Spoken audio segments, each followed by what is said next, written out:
ആരാ?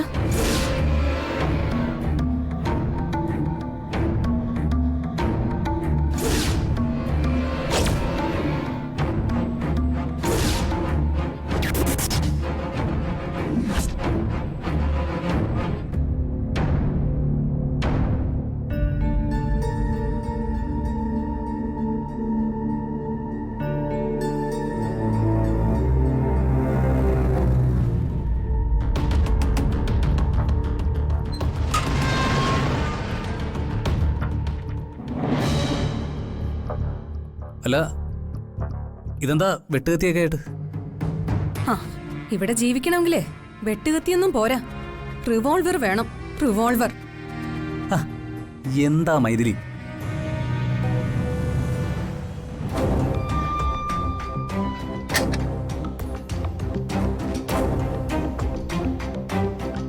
ഇത്രയും നേരം പുറത്ത് എന്ത് ശല്യമായിരുന്നോ? എന്നെ വിളിക്കായിരുന്നു. അകത്തേക്ക് വരട്ടെ എന്നാ ചോദ്യം. എന്നെ കൊണ്ടുവന്ന് ഇതിനകത്ത് ഇട്ടിട്ട് നീ എവിടെ നടക്കുവാടാ? അല്ല എടീ, എന്താ എന്താ ഉണ്ടായേ? ഇടാം, ഇവിടെ ഒട്ടും സേഫ് അല്ലടാ. ഇതിനു ചുറ്റും ഗുണ്ടകളുടെയും കവലച്ചട്ടമ്പികളുടെയും വീടുകളാ. പെണ്ണുങ്ങളാണെങ്കിലോ അവർക്ക് സപ്പോർട്ടും. ഒരു രക്ഷയുമില്ല. നമുക്ക് മറ്റെങ്ങോട്ടെങ്കിലും മാറി താമസിക്കാടാ. ഇല്ലെങ്കിൽ താമസിയാതെ നീ എന്റെ ശവം കാണും. അവരെന്നെ കൊന്നുകളയും.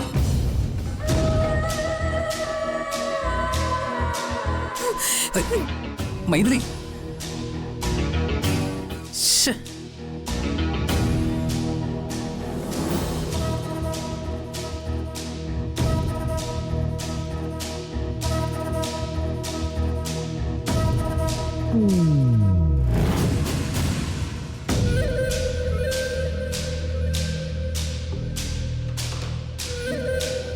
ഇനി എന്തെങ്കിലും മാറി ചിന്തിക്കുകയാണെങ്കിൽ എന്റെ അടുത്തേക്ക് വരണം. മാത്രമല്ല, എപ്പോഴെങ്കിലും എന്റെ സഹായം ആവശ്യമാണെങ്കിൽ എന്നെ വിളിക്കാൻ മറക്കരുത്. ദാ ഈ കാർഡ് കയ്യിൽ വെച്ചോളൂ.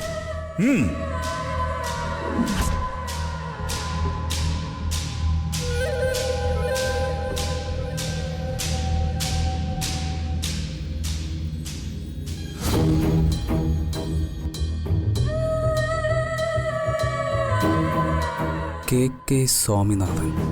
സ്വാമിനാഥനെങ്കിൽ സ്വാമിനാഥൻ. അയാൾ ഒന്നുകൂടെ പോയെന്ന് കണ്ടേക്കാം.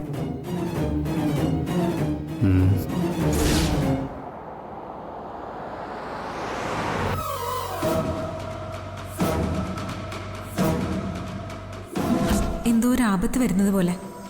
ഒന്ന് സൂക്ഷിക്കണമെന്ന് പറയാനാ ഞാൻ വിളിച്ചത്. ഞാൻ നിങ്ങളുടെ അമ്മാവന്റെ മകളാണെന്ന് കരുതി ഒരല്പം സ്നേഹം എനിക്ക് നിങ്ങളോട് ബാക്കി നിൽപ്പുണ്ടായിരുന്നു.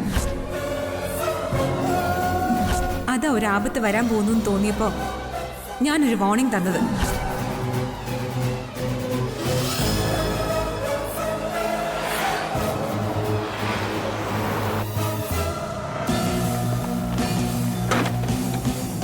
വേഗം വെച്ചിട്ട് മാറാ, അവന്റെ പാഞ്ഞു വരുന്നുണ്ട്.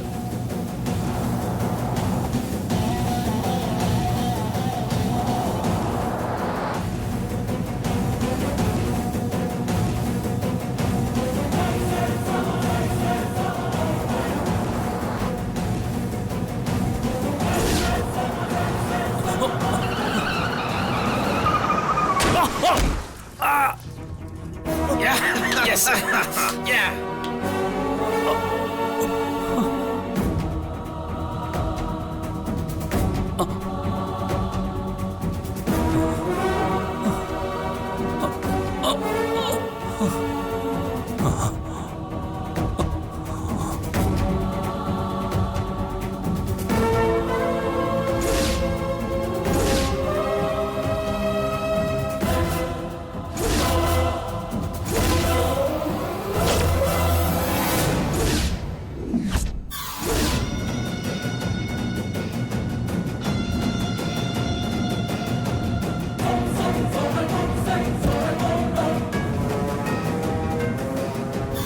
ഡേയ് വാ പോവാം.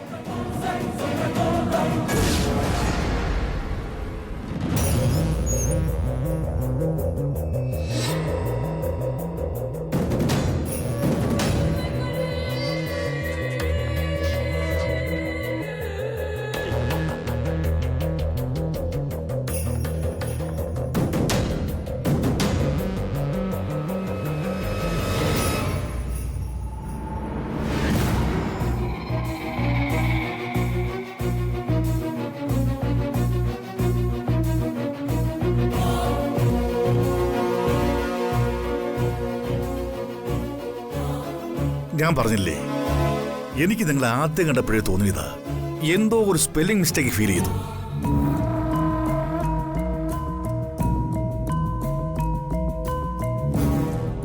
അതാ എന്തെങ്കിലും ആവശ്യം വന്നാൽ ഞാൻ സഹായിക്കാമെന്ന് ഏറ്റത്.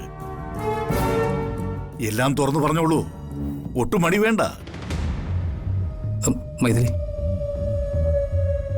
എന്നെ പേടിക്കുകയും വേണ്ട. ഞാൻ നിങ്ങൾക്ക് ഒരു ഉപകാരിയാ. അല്ല, അതായത്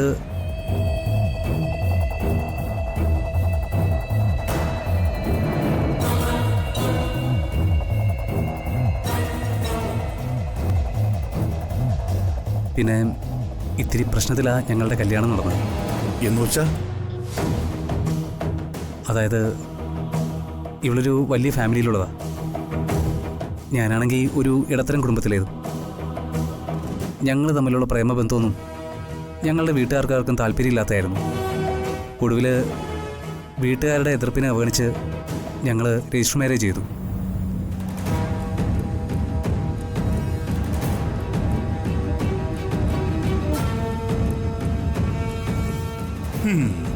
പ്രേമവിവാഹം, ഒളിച്ചോട്ടം, ഇതൊന്നും ഇക്കാലത്ത് പുതിയ സംഭവങ്ങളൊന്നുമല്ല. വിവാഹം രജിസ്റ്റർ ചെയ്താൽ പിന്നെ പേടിക്കേണ്ട കാര്യമൊന്നുമില്ല.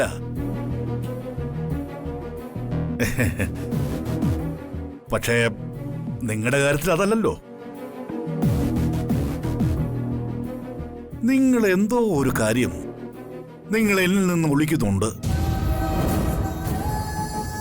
അത് എന്താണെന്ന് വച്ചാ എന്നോട് തുറന്നു പറയേ.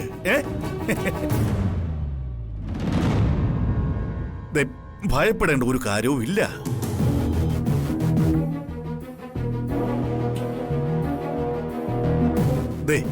ഞാനൊരു അപകടകാരിയേ അല്ല.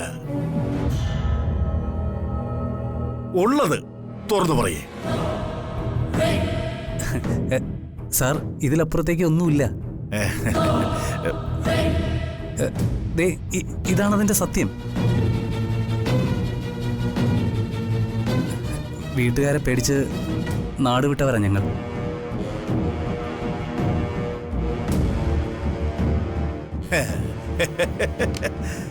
ഞാൻ ഒത്തിരി പേരെ സഹായിച്ച ഒരു മഹത് വ്യക്തിയാ. അത് നിങ്ങൾക്കറിയില്ല.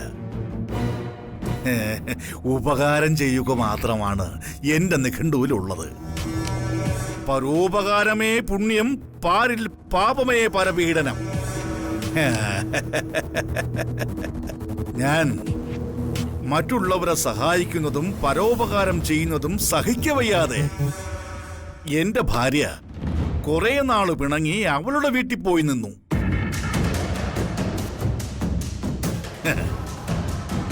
ഞാൻ മൈൻഡ് ചെയ്തതേ ഇല്ല. ഭാര്യ പത്തു മടക്കി ഒടുവിൽ തിരികെ വന്നു.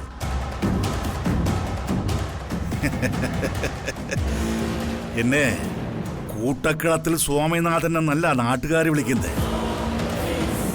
കൂട്ടക്കളം മാവേലിന്ന. അല്ല, അതെന്താ? ദാനം ചെയ്ത് പാതാളത്തിലേക്ക് താഴ്ത്തപ്പെട്ടവനാണല്ലോ മാവേലി.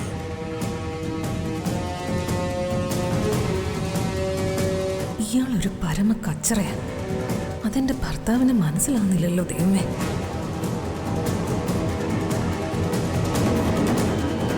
അല്ല, കുട്ടി എന്താ മനസ്സിൽ പറഞ്ഞേ? ഒന്നുമില്ല. മാവേലി എന്ന് മാത്രമല്ല ചിലരെന്നെ വിളിക്കുന്നേ കർണൻ ചേട്ടാന്നാ. അതെന്താ കർണൻ ചേട്ടാന്ന്? കർണനും ദാനശീലനായിരുന്നല്ലോ. ഓ, ഉപകാരം ചോദിച്ചു വരുന്ന ആരെയും കൂട്ടക്കളത്തിൽ സ്വാമിനാഥൻ വെറും കൈയോടെ വിട്ട ചരിത്രമില്ല.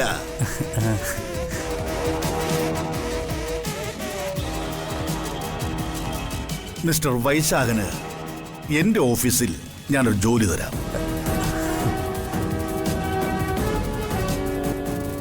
താമസിക്കാൻ ഇനി വാടക വീടിനൊന്നും അലയണ്ട.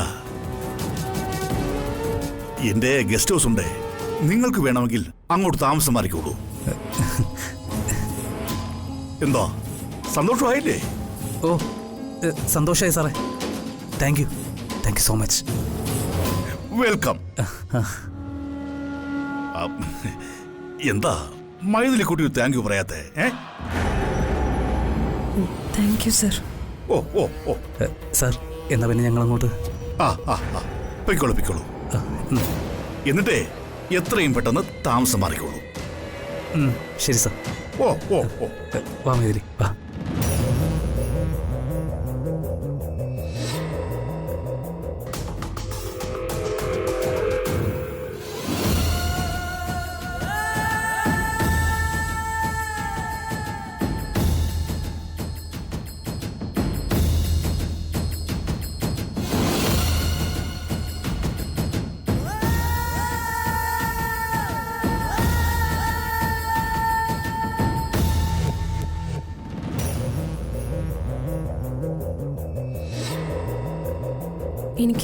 എനിക്ക് വല്ലാത്ത പേടി തോന്നുന്നടാ.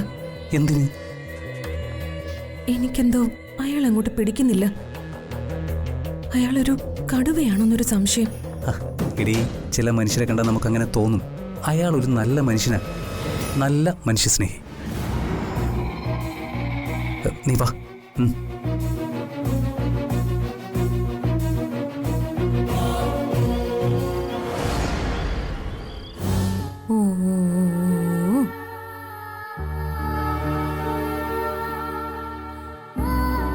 ചതിച്ചിട്ട് പോയതാണെങ്കിലും ആ മൈഥിലിയോട് ഇപ്പോഴും വല്ലാത്ത സ്നേഹമുണ്ട് ACPക്ക്. ഒരുപക്ഷെ മൈഥിലി തിരിച്ചു വന്ന ACPയുടെ സ്വഭാവം ഒന്ന് മാറിയാലോ, അങ്ങനെ മനസ്സ് ശരിയായാലോ?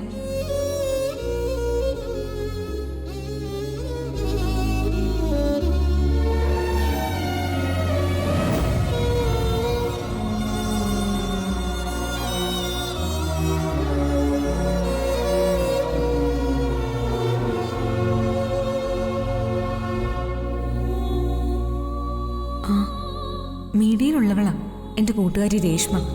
കൊച്ചിക്കാരിയുമാ. മൈഥിലി എങ്ങനെയും കണ്ടെത്താൻ പറ്റുമെന്ന് അവളോടൊന്ന് ചോദിച്ചാലോ?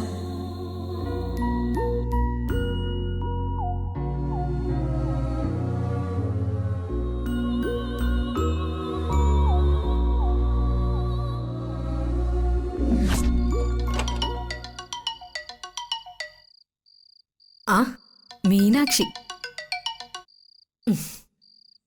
അപ്പൊ നീ എന്നെ മറന്നില്ലല്ലേ? രേഷ്മേ, എനിക്ക് നിന്നെ അങ്ങനെ മറക്കാൻ പറ്റോ? അതിരിക്കട്ടെ, എന്താ വിശേഷം? സുഖം തന്നെ. എനിക്ക് നിന്നോട് വളരെ ഇമ്പോർട്ടൻ്റ് ആയ ഒരു കാര്യം പറയണം.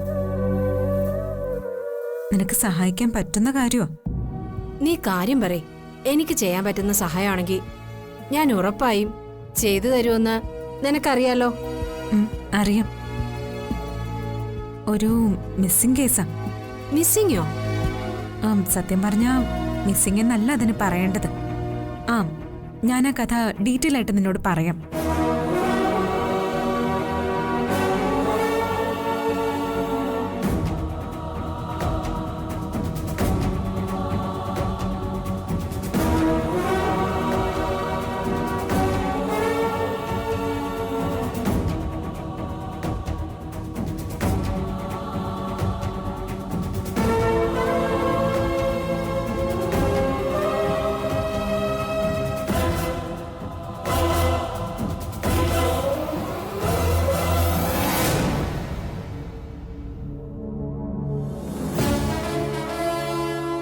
മൈഥിലി അല്ലേ?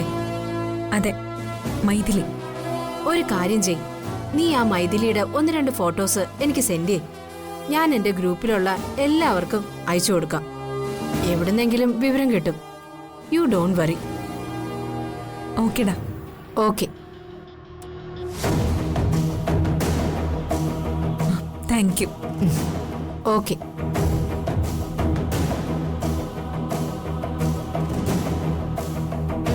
ആർക്കാ നീ രാത്രി ഫോൺ ചെയ്തത്? ആ, എന്റെ ചിങ്കിടി വാവേ. മറ്റുള്ളവര് സംസാരിക്കുന്നിടത്തും ഫോൺ ചെയ്യുന്നിടത്തും ഒളിഞ്ഞു നോക്കുന്നത് ഒരുതരം യൂസ്ലെസ്സുകളാ. നീ ഇത്ര കൺട്രി ആണോ?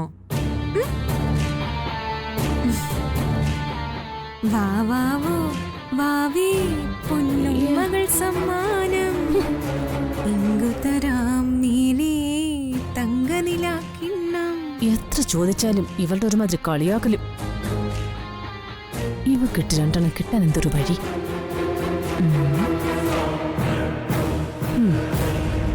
ശരിയാക്കാം. അവിടെ ഒരു വാവ.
എന്തിനാ ചേട്ടാ ഇങ്ങോട്ട് കയറി വന്നത്? ദേവി, ഇങ്ങോട്ട് വരരുതെന്ന് ജേട്ടനോട് അമ്മ പറഞ്ഞിട്ടുള്ളതല്ലേ? എന്തിനാ ജേട്ട വെറുതെ പ്രശ്നങ്ങൾ ഉണ്ടാക്കുന്നത്? ജേട്ടന് മറ്റുള്ളവർ വഴക്ക് പറയുമ്പോൾ കേട്ട് നിൽക്കുന്ന എനിക്കുണ്ടാവുന്ന വിഷമം എത്രയാന്ന് ജേട്ടൻ ആലോചിച്ചിട്ടുണ്ടോ?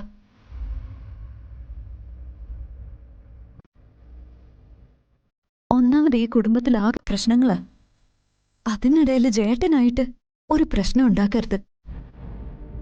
എന്റെ ഒരു അപേക്ഷയാ.